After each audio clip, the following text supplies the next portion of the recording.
Este es un discurso jasídico del Frierdiker Rebbe, del Rebbe anterior, Rabbi Yosef Yitzhak Schneerson de bendita memoria, del año Tovshin Gimel, 1943. En este discurso, el Frierdiker Rebbe toca otro punto, otra idea del mes de Elul. El mes de Elul, que es el sexto mes del año, es el mes anterior y es el mes de preparación justamente para Rosh Hashanah, el comienzo del año, Yom Kippur, el día del perdón, de la expiación, etc.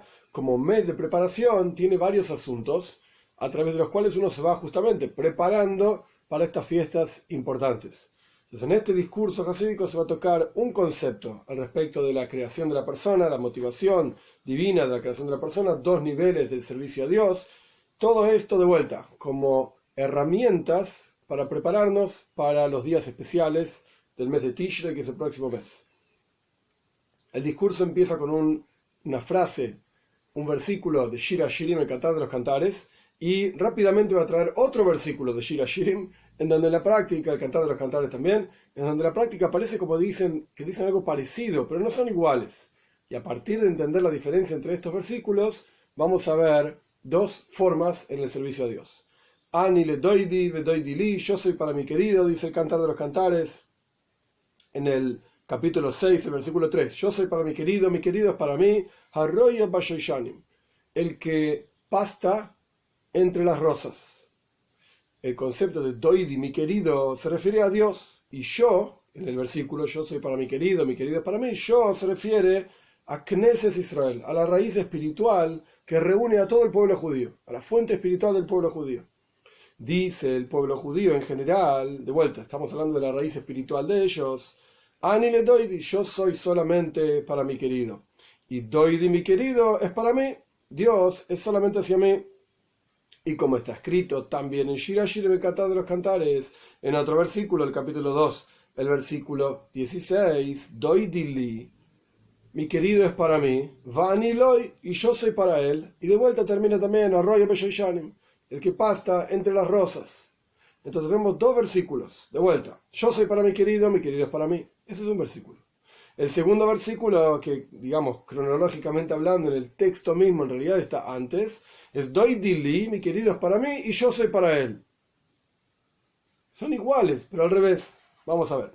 Dice Rashi, un comentarista de la Torá, doidi li, ¿qué significa que mi querido es para mí? Que todo lo que Dios, bendito sea, desea, todo Él lo mandó hacia mí. Doidi li, todo lo que Él desea, me lo mandó a mí.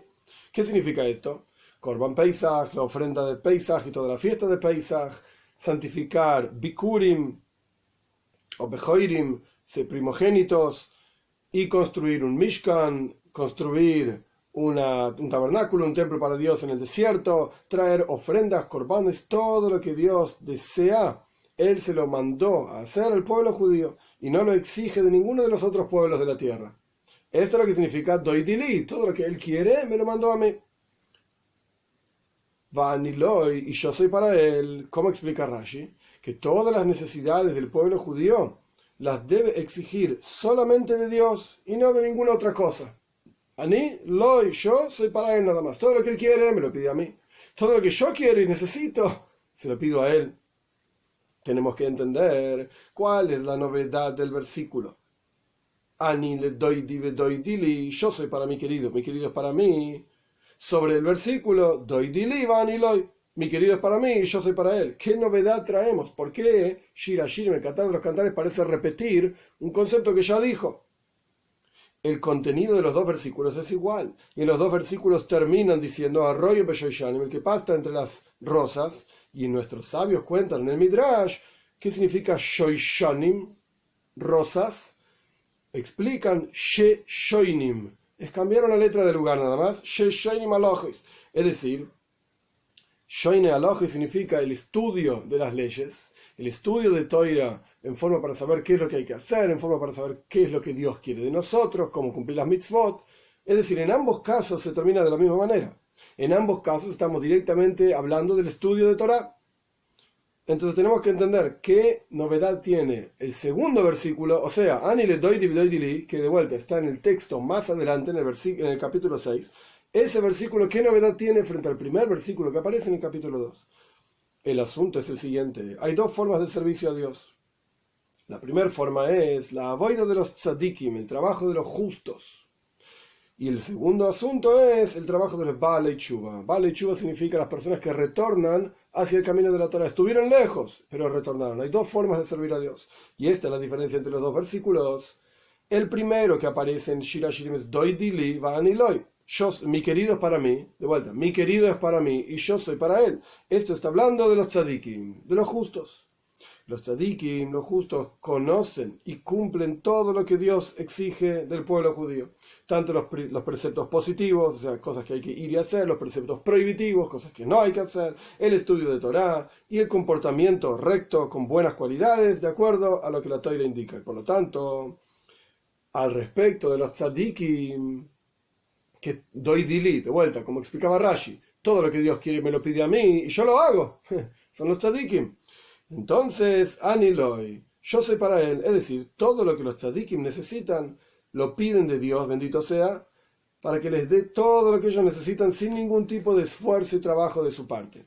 Y esto es la diferencia que hay entre el concepto del lechem mina aretz, pan de la tierra, y el man es el maná que cayera para el pueblo judío en el desierto, los 40 años que estuvieron en el desierto, que se llama lechem mina shomayim, pan del cielo. Pan de la tierra, lechem mina aretz. El pan de la tierra exige un trabajo, un esfuerzo. Hay que arar, hay que sembrar, hay que cosechar, hay que moler, etcétera, etcétera.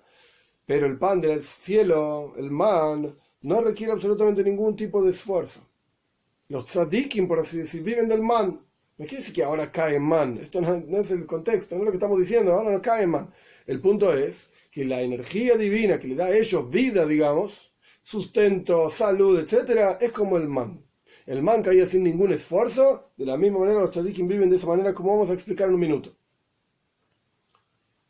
Por el otro lado, las personas que no pueden dedicar toda su vida y todo su tiempo solamente al estudio de Torah y al servicio a Dios, ellos necesitan lechem min haaretz. Y todas las necesidades de ellos funcionan en forma de lechem min haaretz, pan de la tierra, que requiere de un esfuerzo, una avoida, un trabajo. Pero por el otro lado, las personas que en el hebreo original, yoshvei oye, las personas que están sentados en la tienda, es decir, en la tienda de Toira, que se esfuerzan en el estudio de Toira y son tzadikim, que estudian Toira y hacen avoida. Es decir, acá el Rebbe separa entre dos tipos de personajes. Existen personas que están todo el día estudiando Toira, yoshvei oye, están sentados en la tienda de la Torah, etc. Y existen además otro nivel, tzadikim, justos, que no solamente están estudiando Torah todo el día, sino que también hacen avoida. También trabajan con sus propias cualidades y consigo mismos, etc. Las necesidades de ellos son como el lechem min hashomayim, son como el pan del cielo, sin ningún tipo de trabajo de su parte. Esto no está hablando de nosotros, etcétera, porque nosotros, a pesar de que estudiemos Toira, etcétera, también tenemos otras cuestiones y por lo tanto nuestras necesidades no dejan de ser lechem min haaretz, pan de la tierra, y tenemos que trabajar. Acá el Rebbe está hablando de tzadikim, está hablando de justos. El punto es entender la diferencia entre estos dos casos. Las personas comunes y corrientes, las necesidades de ellos son lechem min haaretz, pan de la tierra, hay que trabajar. Trabajar en todos sentidos, trabajar consigo mismo, trabajar en un trabajo concreto para tener un sustento, etc. Lo fundamental de eso es entender que incluso cuando uno trabaja, el dinero, por así decir, que llega de ese sustento no es un dinero que paga el dueño del negocio o el empleador, etc., sino que es de Dios. Dios mismo paga esto. La forma en que se inviste esa energía divina en el mundo es a través de un empleo, un empleador, un sueldo y una cuenta bancaria, etc. Pero el punto es, en este discurso, que eso es lechem min haaretz, es pan de la tierra. Para las personas que son tzadikim espiritualmente elevadas, muy elevadas, es lechem min hashomayim, es pan del cielo. ¿Cómo sabemos? Como en la historia conocida del Rav Tzadik, el santo Zusha de Nipoili. Zusha de Nipoili era un estudiante del Maggid de Mezrich, compañero, digamos, del Alter Rebbe, que fundó el movimiento Chabad, y hay muchas historias sobre Zusha de Nipoili, Rav Zusha de Nipoili, pero esta es una de ellas. Todo el tiempo que él estaba en Mezrich. Mezrich es un lugar en donde estaba enseñando el Maggid de Mezrich, el Doiber, que fue el siguiente Rebbe hasídico después de Baal Shem Tov, que fundó el movimiento hasídico. Mientras Reb Zusha de Nipoili estaba en Mezrich estudiando, toda su familia tenían muy poco sustento de una harina y unas verduras que él había dejado antes de irse de Anipoili, el lugar donde él vivía, hacia Mezrich. Cuando llegó desde Mezrich, volvió a su casa y encontró que en su casa había hambre, literalmente, la gente estaba pasando hambre. Entonces fue el Rav Tzadik Kodesh, el justo, el santo rabino Reb Zusha, hacia afuera de la ciudad y rezó, oró a Dios de la siguiente manera: Ribono shel olam, Señor del mundo, Zusha y su familia quieren comer, necesito comida. Cuando volvió del campo, se dio cuenta, el Rav Tzadik Kodesh Reb Zusha, se dio cuenta el rabino que al costado del camino, en un hueco que estaba abierto, un agujero abierto, había unas monedas. Entonces tomó algunas de las monedas, el resto las dejó ahí, cerró el pozo, compró harina, compró unas verduras para un tiempo y volvió a dedicarse a Avoida Kedoisha, volvió a dedicarse al servicio a Dios en todo lo que tenga que ver con el estudio de Torah, observancia de mitzvahs, etcétera, etcétera. Y evidentemente, todo lo que necesitaba, Dios se lo daba en forma de Lechem min hashamayim, pan del cielo. Y esta es la idea del versículo que primero aparece en Shir Hashirim, Doidili, mi querido, es para mí. La razón por la cual Dios crea el universo entero es Nisaba Kadosh Baruj Hu Dios Loidire Betachtoinim. Dios tuvo un deseo de tener una morada aquí abajo en este mundo. El Creador, bendito sea, desea que a través del trabajo de Avoida y Mitzvahs, es decir, Toira y Mitzvahs, quise decir, del estudio de Torah y la observancia de Mitzvot, hagamos, por así decir, para Él, bendito sea, una morada física en este mundo, una morada en este mundo físico, que revelemos la presencia de Dios en este mundo. Como dice el Alter Rebbe en el Tanya, que así surgió la voluntad divina, de que Él quiso tener placer cuando nosotros subyugamos a nuestra inclinación al mal y transformamos la inclinación al mal de la oscuridad hacia la luz. Dios decidió que esto iba a ser placentero para Él, y por lo tanto lo es.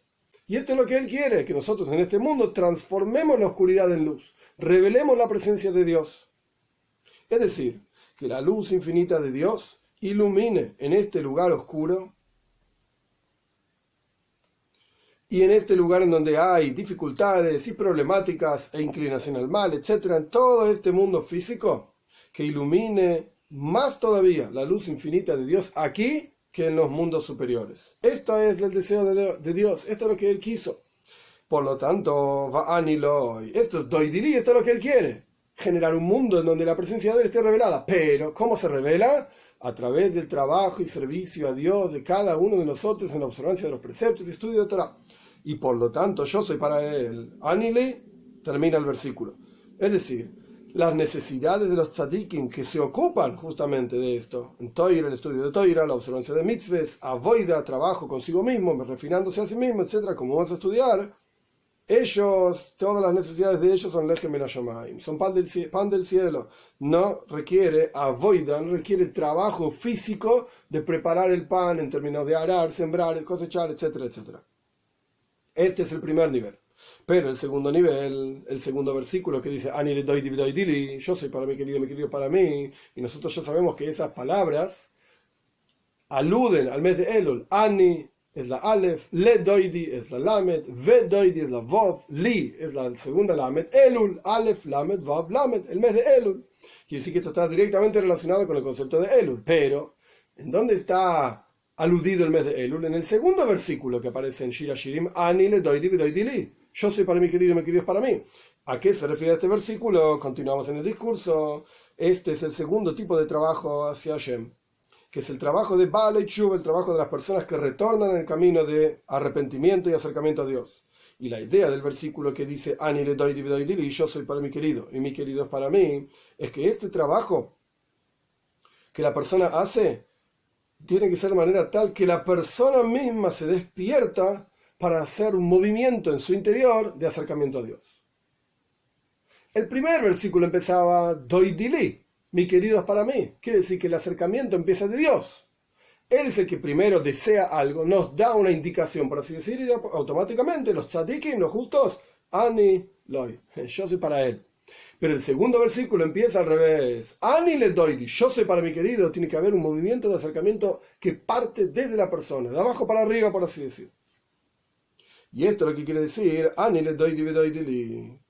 Esto es lo que significa yo soy para mi querido es para mí, y estas son las primeras letras de la palabra Elul, como expliqué recién, porque el mes de Elul es un mes de Heshbon Nefesh, es un mes de balance en el alma, es un mes de raconto de lo que uno hizo, lo que uno habló y lo que uno pensó a lo largo de todo el año, porque toda persona tiene que meditar claramente, profundamente en su situación espiritual y hacer tshuva y arrepentirse del pasado y aceptar buenas resoluciones hacia el futuro. De esto se trata el mes de Elul. Por eso la palabra la expresión Ani doili no es avoidas tzadikim, no es el servicio a Dios de los justos, que ellos están en otro nivel espiritual y todo lo que ellos necesitan Dios se los da, como si fuese lechem min hashamayim, pan del cielo. No, Ani doili es al revés. Es lechem min haaretz, hay que trabajar en la tierra y hay que refinarse a sí mismo y hay que refinar la tierra y el mundo a nuestro alrededor, etcétera, trayendo la luz de Hashem, pero con esfuerzo, con amplio esfuerzo. Y esto es lo que significa avodas tshuva, esto es lo que significa el retorno hacia Dios. Este es el primer capítulo. Kitzur, resumen. El pueblo judío, que en hebreo se dice Knesset Israel, la reunión del pueblo judío es solamente hacia Hashem y Hashem es solamente hacia ellos. Y preguntamos cuál es la intención, la idea del versículo Doidi li va'ani loy, mi querido es para mí y yo soy para él. Y explicamos que en el servicio a Dios hay dos formas de servicio a Dios. La primera es avodas tzadikim, el trabajo de los justos, que estudian, trabajan en Toira y en avoida, estudian Toira, cumplen mitzvahs, etc. Y esto significa Doidi li, mi querido es para mí. Hacemos todo lo que él pide, automáticamente, Ani Loy, y yo soy para él. Es decir, que completar o cumplir todas las necesidades de los tzadikim es lechem min hashamayim, es como pan del cielo. Y trajimos la historia de Rav Tzadik Kodesh, Rav Zusha de Nipoili, y dijimos que el objetivo de la creación es que el mundo, este mundo físico y material, se transforme en una morada para Dios a través de Toira y Avoida. Para entender este asunto, segundo capítulo, para entender este asunto en forma más clara, está escrito en Tehilim, en los Salmos dice,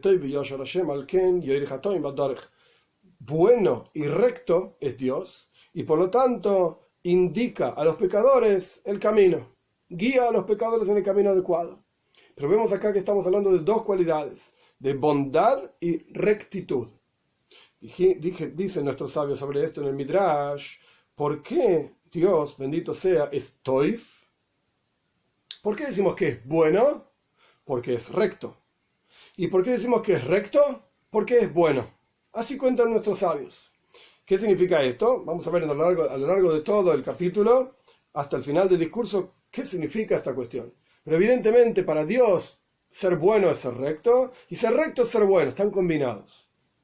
David Amelech, el rey David, que es el autor de este salmo, explica la virtud que hay en las cualidades divinas sobre las cualidades del ser humano. Midois, en hebreo, las cualidades divinas sobre las cualidades del ser humano. ¿Cómo son? En las cualidades, ¿cuál es esta virtud de las cualidades divinas? En las cualidades del ser humano, Toiv, que es bueno, y Yashar, que es recto, son dos cosas totalmente diferentes y separadas, independientes. Existe la cualidad de Yashar, recto, y existe la cualidad de Toiv, bueno.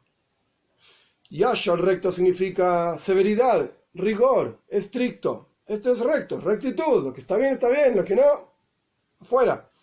Porque esta cualidad exige con toda la fuerza y todo el poder que sea solamente como tiene que ser. No puede haber otro camino. Y si no es así, la persona es castigada. Chao. Eso es rectitud, rigor. Y el castigo tiene que ser fuerte, como se entiende en el mundo de la rectitud, con toda la fuerza, con todo el poder, así será el castigo. Pero en las cualidades divinas, las cualidades de, y obviamente Toy, acá el Rebbe lo explica, pero Toy, bondad, significa dejar pasar, por así decir. Rectitud es, ni un milímetro nos torcemos, digamos, y no voy a dejar pasar una, y cuando pase una, te voy a castigar con todo. Esto es Yashar, recto, pero Toy, bueno, es, dejamos pasar, vamos a ver. Pero las cualidades en el cielo son diferentes, las cualidades divinas es diferente. la cualidad de Toiv y Yashar, bondad y rectitud, están totalmente unidas. Lo bueno está imbuido, bañado, digamos, de lo recto, y lo recto de lo bueno. No existe rectitud sin bondad y no existe bondad sin rectitud. En adición a esto, la bondad y la rectitud divinas, y también cada una de ellas por sí mismas, son totalmente diferentes de la bondad y la rectitud aquí abajo. Y el Rebbe va a traer una enseñanza clásica, famosa, de nuestros sabios, al respecto de 4 niveles diferentes, y el Rebbe va a desmenuzar cada uno de estos niveles, paso a paso. Dicen nuestros sabios, así está escrito acá en la Pesikta, que es un Midrash, y también en el Yerushalmi, el Talmud Yerushalmi, en el Talmud de Yerushalayim, dice lo siguiente: hay 2 Talmud, uno en Babel, Talmud Babli, Talmud Yerushalmi, son 2 diferentes niveles en el Talmud. Uno fue escrito en Eretz Israel, el Talmud Yerushalmi, alrededor del año 200 por Rabbi Yochanan, y el otro fue escrito en Babel, en Babilonia, lo que hoy es Irak, por Rab Ashi y Rabina, en el año aproximadamente 400 de la era común. Dice entonces en el Midrash, nuestros sabios dicen, le preguntaron a Jochma, a la sabiduría, ¿cuál es el castigo del pecador? Obviamente estamos hablando espiritualmente hablando. Le preguntaron a Jochma, a la sabiduría, ¿cuál es el castigo del pecador? Y el Jochma, sabiduría, contestó que los pecadores se pierden del mundo. Chao, se pierdan totalmente. Le preguntaron a Nebúa, a profecía, ¿cuál es el castigo del pecador? Y la profecía dijo, Ahoite tzarich lamuz, el pecador tiene que morir, no hay otra. Le preguntaron a la Toira, ¿cuál es el castigo del pecador? Y la Toira dijo que el pecador traiga un korban asham específicamente, una ofrenda asham, ahora explico qué es, y se va a expiar su pecado. Hay diferentes tipos de korbanos, diferentes tipos de ofrendas en la Toira. Hoy en día no hacemos ninguna de estas porque no tenemos Beis Hamikdash, no tenemos templo, e incluso si no tuviésemos templo, si supiésemos por lo menos dónde estaba el Mizbeach, el altar, podríamos hacer ofrendas, pero no sabemos tampoco dónde estaba exactamente el Mizbeach, el altar. Hoy en día no hay korbanos, hoy en día no hay ofrendas, y la capara, la expiación, viene por otro lado, está ampliamente explicado en otros lugares. Ahora no es el momento. El punto es que hay uno de estos tipos de korbanos, de ofrendas, que se llama asham. Asham significa culpa. Y se traía esta ofrenda tras ciertas condiciones y situaciones. Por ejemplo, si la persona juró que no debía dinero y después reconoció que sí lo debía, tiene que traer un korban asham, un korban de culpa, una ofrenda de culpa, que incluso se trae cuando uno hace ciertas transgresiones a propósito, porque la persona juró a propósito. La mayoría de los korbanos, de las ofrendas que tienen que ver con expiación, solamente expían cuando uno peca, Dios libre y guarde, sin querer, sin intención de pecar, porque no sabía, porque no le dijeron, porque no se dio cuenta, etc. Pero no hay korbanos, no hay ofrendas que expíen cuando la persona peca a propósito. Ahí no hay un korban, no hay ofrenda. Excepto ciertos casos en los cuales existe korban asham, la ofrenda de culpa. Otro ejemplo de ofrenda de culpa es cuando la persona utilizó algo de kodesh, algo que era santo y pertenecía al templo para su propio beneficio, meila se llama en hebreo. No, hay diferentes condiciones. El punto es que es una ofrenda que tiene carga, digamos, una cierta culpa de la persona, incluso si la persona hizo algo a propósito, y expía la cuestión de la persona. Por supuesto, entre paréntesis, no es el asunto del discurso, pero cabe aclarar, porque tiene que ver con Elul también, cabe aclarar con el mes de Elul que toda ofrenda que la persona llevaba al templo, junto con la ofrenda tenía que hacer tshuva, tenía que arrepentirse. No tiene ningún sentido traer una ofrenda y no arrepentirse. Junto con la ofrenda estaba el arrepentimiento. Y era la única forma de que funcione la capara, la expiación y limpieza que genera la ofrenda para expiar y limpiar por el pecado de la persona. Pero si uno le robó a otro, no había ofrenda que traer. ¿Qué ofrenda? ¿Da pagarle? Y a veces había que pagar el doble, depende del caso, etc. 4 veces, 5 veces, depende del caso. Como está ampliamente explicado en la Toira también. Parshas Mishpatim, si no me equivoco, en el libro de Shmois, Sefer Shmois. El punto es entonces, le preguntaron a la Toira, ¿qué hacemos con el pecador? ¿Cuál es el castigo del pecador? Y la Toira contestó que el pecador traiga un korban asham, una ofrenda de culpa y esto va a expiar por su pecado. Le preguntaron a Dios, el cuarto, ¿qué hacer con el pecador? ¿Cuál es el castigo del pecador? Y Dios contestó que el pecador haga tshuva, se arrepienta y su pecado va a ser expiado. Entonces tenemos, como interrumpí en el medio con otra explicación, tenemos 4 opiniones acá. La opinión de Jochma, sabiduría, sobre qué hacer con un pecador. La opinión de la sabiduría es que se pierda. ¿Se acabó? Materialmente hablando, espiritualmente hablando, fue, como quien dice. La opinión de Nevuá, de profecía, es que muera. La muerte en este mundo va a ser capara, va a ser expiación para él. La opinión de la Toira es que traiga una ofrenda de Asham, una ofrenda de culpa. Y la opinión de Dios es que haga tshuva, y esto va a expiar, que se arrepienta. De estas 4 trabajos, de estas 4 opiniones sobre cuál es el castigo de un pecador, 2 opiniones.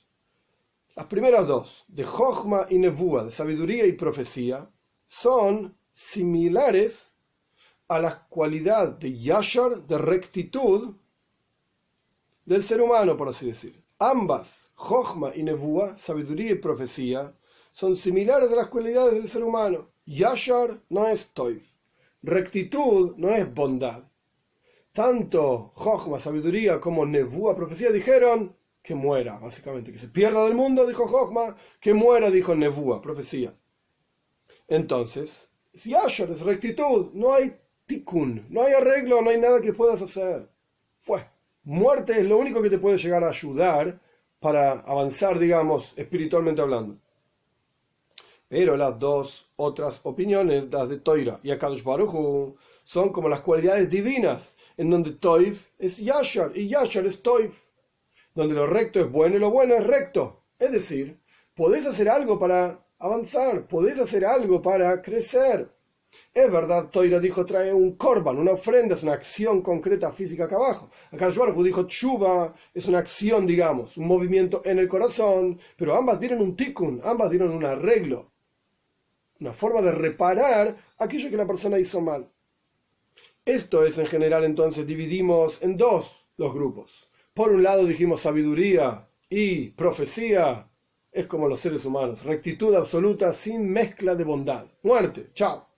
Y por el otro lado dijimos, la Toira y Dios son como Dios, digamos, como algo espiritual, en donde está mezclado lo bueno y lo recto.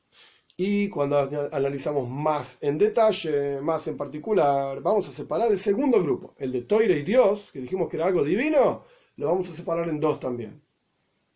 El consejo de la Toira es Yashar, es rectitud. Porque al fin y al cabo, ahora vamos a explicar el detalle como dice el Rebbe, pero al fin y al cabo hay que hacer una peula, una actividad aquí abajo, física, llevar un korban, una ofrenda.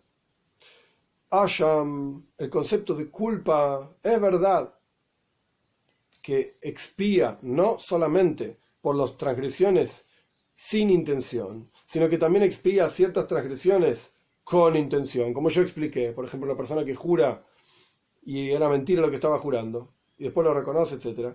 Pero la capara, la expiación, a pesar de que es una expiación, digamos, más elevada que otros tipos de expiaciones, porque incluso expía por aquello que la persona hizo a propósito, pero esa expiación ocurre a través de un korban, de una ofrenda.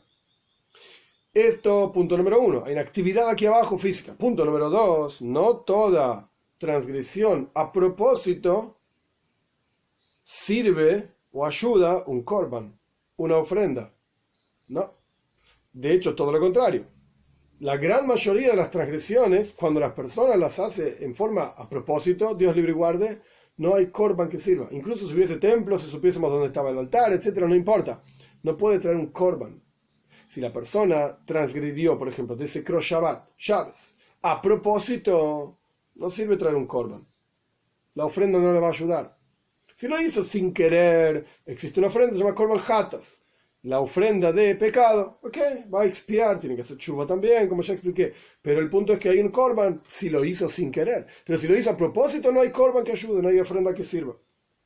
Entonces, tenemos, digamos, fuentes para decir, digamos, herramientas para decir que el consejo de la Toira, que es traer un korban, no sirve para todas las situaciones.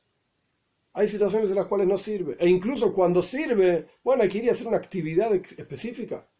Y esto indica, alude a cierto nivel de rigor. Andá y hace esto para reparar. Y sin korban, sin ofrenda, de acuerdo a la toira, no hay solución, no hay reparación, no hay tikkun. El castigo, entonces, vemos que existe por las transgresiones que la persona hizo a propósito. Y no hay korban que ayude. De acuerdo a la toira, al fin y al cabo, es exactamente igual que nebúa y que jochma. Que sabiduría, o sea, nebúa, perdón, profecía y sabiduría. Al final estamos en el mismo nivel, no hay tikkun, no hay arreglo. Lo que hiciste a propósito, olvídate, esto no tiene forma de repararlo.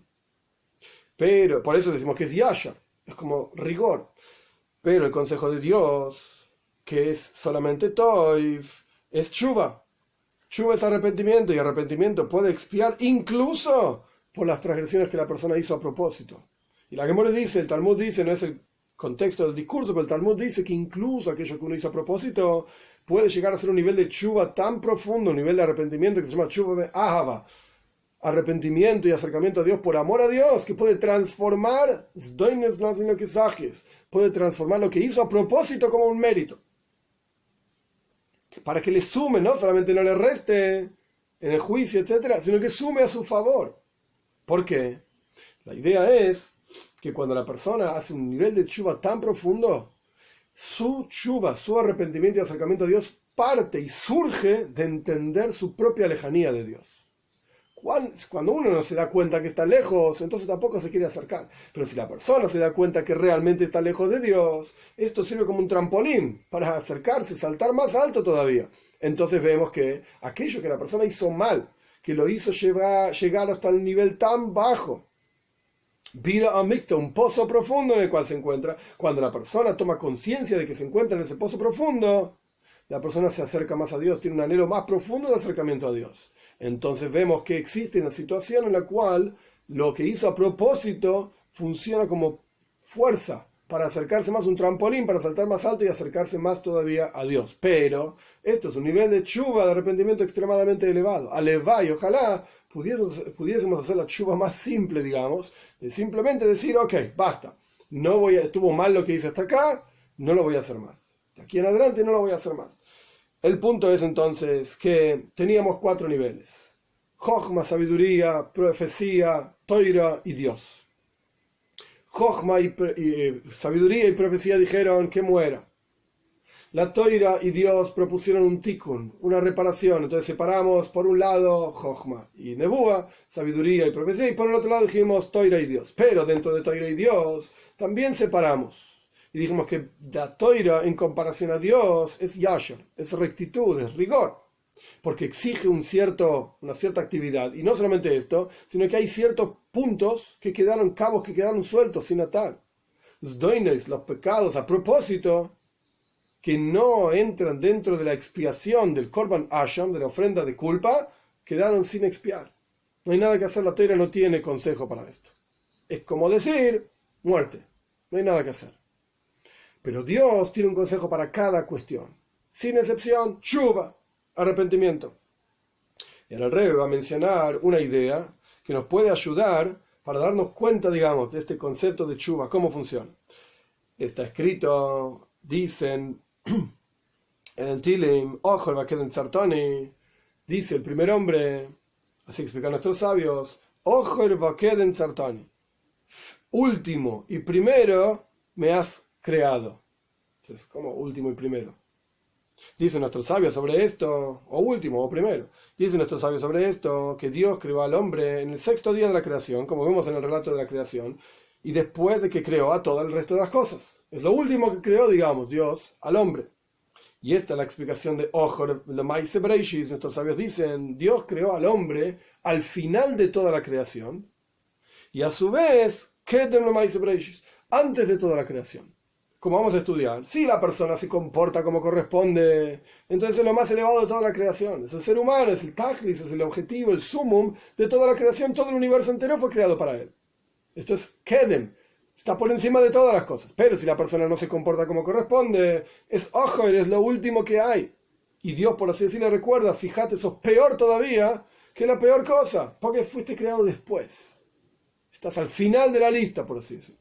Entonces, Ojer Bakedem depende de cómo es el comportamiento de la persona, si puede considerar a la persona que fue creado al principio de todo, porque es lo más elevado que hay, y todo el universo fue creado para él, o si es Ojer, si es lo peor que hay. Vamos a ver. El objetivo de la creación del mundo es el hombre. Es lo más elevado que hay. Que él puede y debe expresar, digamos, en este mundo, generar en este mundo la intención divina en la creación de todo el mundo, como dijimos anteriormente, que es Dira Betachtoinim, hacer una morada para Dios en este mundo.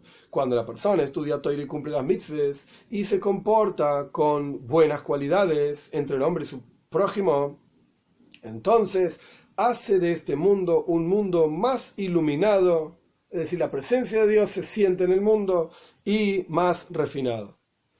Esto es cuando la persona se comporta como corresponde. De vuelta, estudia Torah, cumple mitzvahs y se comporta con buenas cualidades. Entonces es Kedem, es lo más elevado que hay, es el Tachlis, es el objetivo absoluto. Pero cuando la persona no estudia Torah y no cumple las mitzvot concretas, prácticas, y no tiene buenas cualidades, entonces incluso un mosquito es más importante que él. El ejemplo que trae el Talmud, acá no lo dice con todo el detalle, pero es Itush Kadmejo. El mosquito vino antes que vos. ¿Por qué justamente el ejemplo del mosquito? El mosquito es una criatura que Magnis Veinen Moitzi. Todo para él ingresa, chupa sangre y no aporta nada a la creación. No estamos hablando del ecosistema y que los sapos comen insectos. No estoy hablando de esto. Estoy hablando de aporte de una criatura al mundo. El mosquito no aporta nada. Ay, me van a decir, ¿y qué aporta una vaca? Bueno, la vaca aporta abono para la tierra, comida para la persona, y así sucesivamente. Cada criatura en el universo tiene un aporte a la creación. El mosquito es el único que chupa y no aporta nada. Toma todo para mí y no aporta absolutamente nada a la creación. Entonces, cuando la persona, el ser humano que tiene unas fuerzas impresionantes, una capacidad impresionante para cambiar el mundo literalmente, para comportarse bien, tiene intelecto para guiar sus cualidades emocionales, etc., no lo hace, entonces se le recuerda, Ojoir, sos lo último que hay y sos peor que un mosquito. El mosquito incluso fue creado antes que vos. Cuando no estudiamos Torah, podemos fácilmente tropezarnos en montones de transgresiones, tanto mitzvot positivas, es decir, que no hacemos lo que corresponde hacer, y tanto mitzvot prohibitivas, es decir, hacemos aquello que no corresponde hacer, aquello que está prohibido, perdón. Es verdad, a veces la persona lo hace sin querer, y ni siquiera sabe que existe la prohibición. Y por cuanto la persona toma a la ligera la observancia de las mitzvot prácticas, esto no es importante, deja, es lo mismo si lo haces o no lo haces, etc., y no le importa tanto si lo haces, si no lo haces, etc., entonces se transforma una persona, Dios libre y guarde, en un transgresor de la Torá a propósito, empezando la transgresión sin querer, por falta de información, por falta de interés, por falta de prestar atención en la cuestión. La persona termina transgrediendo a propósito, a sabiendas, deja, no interesa, no importa. Y el Rebbe va a dar acá un ejemplo específico sobre la barba. No estoy diciendo, este es el ejemplo que trae el Rebbe acá y por eso voy a dar ese ejemplo, pero no estoy diciendo que hay que dejarse la barba, no hay que dejarse la barba, no estamos hablando de este tema. En el mundo hasídico hay que dejarse la barba, de acuerdo al Zohar, uno ni siquiera podría tocarse la barba. Rabbi Shimon ben Yochai ni siquiera se tocaba la barba. No vaya a ser que tocándose la barba se arrancaba algún pelito, ni esto. Pero el punto acá es otro. El punto es entender cómo una persona sin tener el cuidado adecuado, sin el estudio adecuado, etc., y sin prestar la atención adecuada a cada cuestión en la Toira, termina siendo un transgresor terrible, tremendo. Entonces empezamos diciendo, Ojo Bakedem Sartani, último y primero me creaste. Sos el objetivo más elevado como ser humano. Estás al principio de todo, pero eso es cuando te portás bien. Cuando no te portás como corresponde, sos lo peor que hay, incluso peor que un mosquito. Después el Rebbe dijo, hay quienes transgreden sin querer. En hebreo se dice beshoigeg. Shoigeg significa sin querer, sin intención. Porque no estudian, porque no saben que está prohibido, porque no les importa. Y después, a partir de que la persona se acostumbra a ese tipo de transgresión sin querer, sin prestar atención, la persona va a terminar transgrediendo a propósito también. Hay aquellos, ahora vamos peor todavía, hay aquellos que transgreden, Dios libre y guarde, todos los días, o cada 3 días, cada 5 días, cada tanto, y cada vez que transgreden varias prohibiciones de la Toira. Acá dice 5 prohibiciones bíblicas, y por cuanto no prestan atención, kalus da, significa no les importa, no saben en absoluto que son terribles transgresiones a propósito, Dios libre y guarde. Y acá el Rebbe da el ejemplo de la barba. Al respecto de cortarse la barba hay 5 prohibiciones bíblicas. No es ahora el momento para toda una clase sobre la barba, pero el punto es que en la barba hay 5 puntos que está prohibido rasurar. De acuerdo al pensamiento hasídico, de acuerdo a la mística judía, Kabbalah, Hasides, etc., uno no puede ni siquiera recortarse la barba, Dios libre y guarde. Nada. Nada. Y como dije antes, de acuerdo al Zohar, ni siquiera tocarse la barba. Es grave ya. El punto es que en la barba hay 5 partes. 1, 2, 3, 4, 5. Los 2 costados, digamos, de arriba para abajo, 2 costados desde atrás hacia adelante, 1 y 1, y el punto medio de la barba. Los bigotes no están dentro de la barba. Hay gente que se recorta el bigote, hay gente que no se recorta el bigote, sea como fuere. El punto es que el bigote no es parte de la barba. En la barba, entonces, cuando la persona se rasura la barba, rasurar significa pasar el cortante por la piel para rasurar la barba, cortarla. No estamos hablando de cortar, estamos hablando de rasurar, de vuelta, ¿de acuerdo? El pensamiento hasídico, la mística, ni siquiera se puede recortar, ni con tijera, etc. Pero de acuerdo a la Toira, la prohibición bíblica es rasurar. Rasurar. Y no es que los hasidim o los místicos vayan más allá de lo que dice la Toira y la ley, y entonces tampoco se recortan. Existen comentarios, explicaciones, donde incluso recortarse la barba es una prohibición bíblica también. Pero no estamos entrando ahora en los detalles de si es bíblico o rabínico. El punto es, vamos a seguir con el discurso, el punto es que rasurarse la barba conlleva 5 transgresiones bíblicas. Hay opiniones que dicen que si la persona se saca los pelos de la barba específicamente como ellos indican, entonces no hay prohibición, está permitido. Y hay quienes dicen que está permitido totalmente cortarse la barba. Pero una persona, entonces hay diferentes opiniones, esto es lo que trae el Rebbe. Hay diferentes opiniones, está la opinión hasídica, ok, pero hay diferentes opiniones, que hay ciertas formas a través de las cuales uno podría recortarse la barba o podría incluso cortarla muy cortita. Pero el problema ¿cuál es? Hay personas que para ellos la observancia de las mitzvot es muy liviana en su vida, en su mundo, y se terminan rasurando la barba, como escucharon que alguien dijo que estaba permitido. Pero a mí qué me importa si es así o asá, si está permitido con tal maquinita de afeitar o tal otra maquinita, es todo lo mismo, afeitarse, chao, y terminan afeitándose. Entonces, aquellos rabinos, digamos, que dicen que se puede, ellos indican no que se puede en cualquier forma ni de cualquier manera, no se puede rasurar, se puede recortar de tal y cual manera. Pero las personas que toman la ligera la observancia de la mitzvot dicen, dijo que se puede, hace cualquier cosa, rasurate. Dios libre y guarde. Entonces, volviendo al texto, una persona que su observancia de preceptos es liviana, se termina rasurando la barba y transgrede 5 prohibiciones de la Torah a propósito. Porque se puede, ¿qué me importa? Yo lo hago. Apoyándose en que otros dicen que se puede sacarse los pelos de la barba en forma permitida. Pero a este no le importa la forma permitida. Directamente va y lo hace. O sea, el Rebbe está explicando que hay diferentes niveles de transgresión. Por falta de información, sin querer, o por falta de prestar atención, o por falta de interés en el asunto. Una persona que peca sin querer, o una persona que peca en una forma a propósito, digamos, pero que la ofrenda de Asham, de culpa, que la Toira proponía traer, lo ayudaría, entonces este tiene un tikkun, un arreglo, por así decir. Yavi Asham Biskaperlo, que traiga una ofrenda de culpa, y esto lo va a expiar. Este es el consejo de la Toira, pero Akadosh Baruj Hu, Dios, tiene otro consejo. Una persona que pecó a propósito, este no le alcanza el Korban Asham, la ofrenda de culpa. Para esta persona tiene que hacer tshuva, tiene que hacer arrepentimiento, es decir, tiene que arrepentirse sobre el pasado y tener una resolución hacia el futuro de no volver a hacer esta cuestión. Y esto es justamente el mes de Elul. Esto es justamente Ani le doidi bedoidili. Yo soy para mi querido es para mí. Tiene que partir de uno mismo el acercamiento a Dios, el entender la situación en la cual uno se encuentra y darse cuenta que uno no está prestando suficiente atención y no está siendo estricto, digamos, en cumplir los preceptos como corresponde. Y esto tiene que ser un despertar de abajo, por así decir, uno mismo, de abajo hacia arriba, uno mismo tiene que acercarse a Dios, y esto es justamente el mes de Elul.